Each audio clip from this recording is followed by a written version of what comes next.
So as my body lays, gasping for its last breath, with me waiting for my mind to fade away, I see a light. A light so bright even Stevie Wonder had to cover his eyes, but unfortunately, it was all a goddamn lie, cause while I asked God to give me something good to review, all he did was slap me in my face and tell me to review this whack Hannah Montana album. So for today's video, I have to tell you all how I was strapped onto a chair and forced to listen to 43 minutes worth of mid-grade pop music so I can make a video for today and question if I am instead being punished for my transgressions.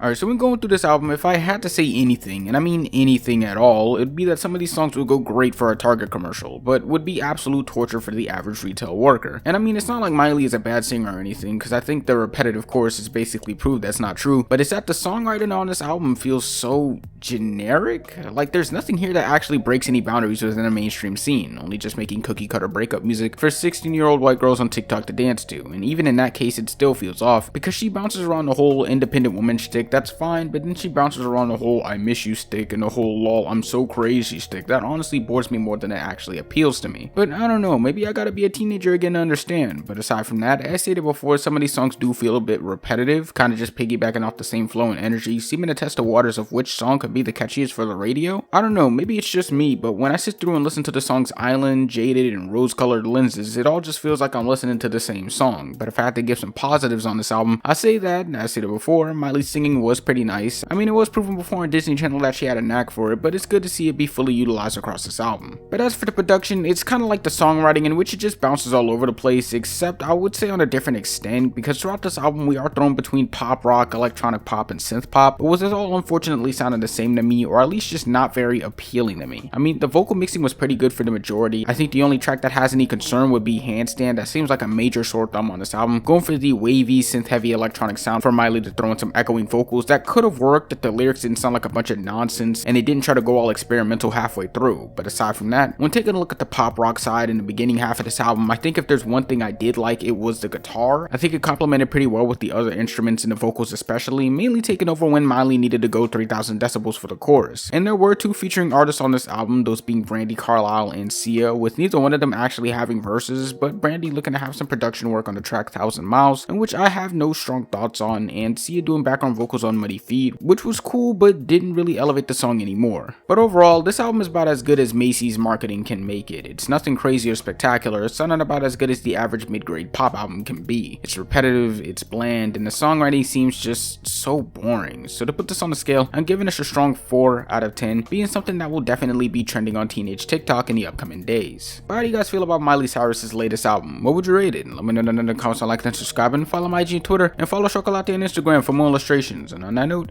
I'll see you guys on Monday when I sign my life away to Disney Channel for a B-list acting role. Peace. Good morning, Glenn. You tell us something your mum doesn't know. Yeah.